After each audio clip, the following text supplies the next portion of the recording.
appelle ça en France, on dit embrasser les personnes qui sont touchées par. Comment ça s'écrit embrace? Embrace, le E c'est embrace, ça veut dire embrasser. Comment ça s'écrit? Non, mais vous êtes du monde. Mais c'est vrai. Voilà. Mais en français, c'est embrasser. Donc il y a un problème qui est vraiment pour lequel on a fait le programme, c'est la condition, les conditions de vie des personnes vivant avec le VIH. Donc c'est un grand problème, donc, qui fait que vraiment, il y a tout ce qui entoure ça. Maintenant, le problème qu'il y a, c'est la stigmatisation des personnes vivant avec le VIH, pour lequel le programme s'est élevé et essaie de combattre par la discrimination. Les causes qui font que les personnes sont toujours stigmatisées, il y a le manque d'informations correctes sur la maladie. Déjà, on entend sidérien. Ça fait un mot. Ce qui fait encore un autre problème, c'est que les gens sont mal jugés. Ces personnes malades sont très mal jugées. Qu'est-ce qui est mal jugé? Souvent, on les accuse, on dit qu'ils sont à l'origine de leur propre maladie parce qu'ils sont dans de mauvaise foi, de mauvais comportements. Ce qui fait que les gens sont stigmatisés aussi, c'est la peur d'être contaminés. Parce que beaucoup croient qu'en vivant avec les personnes qui ont le VIH, ils vont attraper aussi le VIH. Il y a cette peur-là qui est là. Il y a souvent aussi des croyances. Trop de croyances qui tournent autour du VIH. Parce que souvent, qu'est-ce qu'on dit? Puisqu'on a dit que les gens, c'est des mauvaises foi, on a dit la religion n'aime pas, on a dit si on fait cela, les gens ont une croyance que vraiment, c'est pas bon. C'est mauvais, c'est des personnes. Maintenant, quelle est la cause de ce manque d'information? C'est vrai qu'il y a des politiques, des stratégies de lutte contre le VIH-Sida. On a parlé beaucoup des années, mais pourquoi jusqu'à présent, les PV après 10 ans, 20 ans ont des problèmes? Parce que la stratégie de lutte qui a été mise en place a été très très mal faite. C'est ce qui fait que la mauvaise information continue de véhiculer, de monter. Les gens sont mal jugés. Pourquoi? À cause de nos comportements.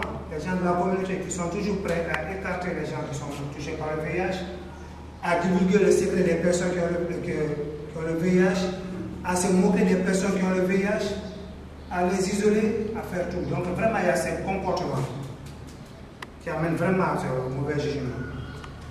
Par rapport à la peur, quel est le problème encore qui amène ça? C'est le manque de traitement curatif. Comme les gens disent que si c'est une maladie qui ne se soigne pas, qui ne guérit pas, les gens ont peur automatiquement. Donc c'est un vrai problème qu'il y a. Maintenant, par rapport à la croyance, qu'est-ce qu'il y a fait? Il y a la mauvaise interprétation de la religion. Les gens profitent de la religion pour faire une mauvaise interprétation par rapport aux gens. Quand tu dis c'est Dieu qui t'a puni déjà, c'est Dieu qui a fait ceci, c'est Dieu qui a fait c'est Dieu à la France, tu as vraiment très mal interprété. Souvent, s'il y a nos valeurs. Dans nos valeurs aussi, on interprète très mal ce qui est dit, que vraiment on condamne les gens. C'est ce qui remonte toujours à la croyance et qui fait que vraiment ces gens-là, c'est un problème pour eux. Tant que ça, ce n'est pas résolu, ce serait très difficile que la condition de ces gens-là change. Donc voilà vraiment les causes. Comme Adla, on parle plus loin, mais les causes qui sont à la mort. La conséquence directe d'une cause, c'est ça. C'est pourquoi les gens sont vraiment très très.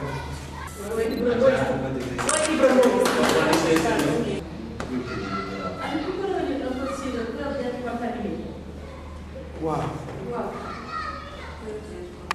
Parce que la grande partie de ça, ils vont les contaminer. Parce que même dans les enquêtes qu'on a fait, quand on a demandé aux gens pourquoi les gens sont stigmatisés, ils ont dit quelles sont les causes de stigmatisation? La peur et l'ignorance. On a demandé pourquoi ils ont dit en vivant avec une personne, il va te contaminer.